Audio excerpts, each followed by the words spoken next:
The Last Lightkeeper. On the edge of the world, where cliffs met crashing waves and storms whispered secrets, stood an ancient lighthouse.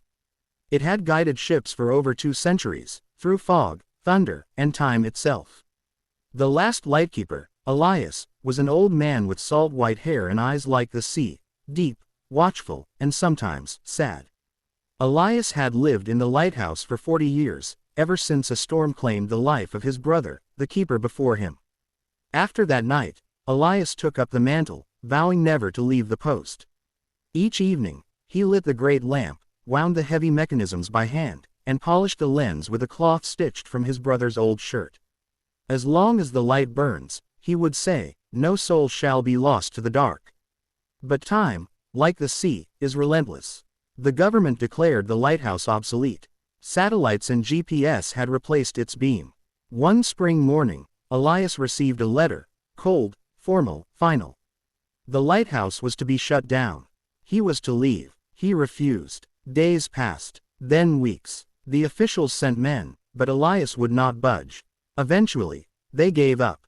He remained, a relic of a fading world, alone with the sea. One stormy night, long after the shutdown, a fishing boat lost power far from shore. The digital instruments failed. Waves towered like mountains. The crew, drenched and desperate, searched the darkness for a sign, any sign. Then, a light, a strong, steady beam cut through the storm, shining from the old lighthouse. The captain's voice trembled. That's impossible. That place was shut down years ago. They followed it. They survived. When they returned to thank the keeper, they found the lighthouse cold, silent, empty. And Elias, he was never found. Some say he faded into the mist, becoming one with the sea. Others believe his spirit remains, still lighting the way for the lost. But all sailors know this. On stormy nights, when modern tools fail, a light still shines from the old tower, and it never lets them down. Word of the miracle spread along the coast. Old sailors began to leave offerings near the cliff's edge, shells, coins, bits of bread, for the soul they believed still kept the flame alive.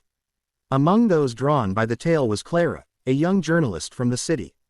She had grown up hearing bedtime stories of the man who lived with the sea. Now, with curiosity burning and a camera in her bag, she came to find the truth.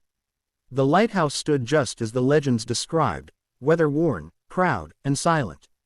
Its lens was dusty, its doors creaked, but the air buzzed with strange warmth. Inside, Clara found signs of a life paused, a kettle still on the stove, a logbook open to a half-written line, a coat hanging stiff with salt. She read the last entry. If the sea calls me home, let the light stay. Not for me, for them. That night, Clara camped near the tower.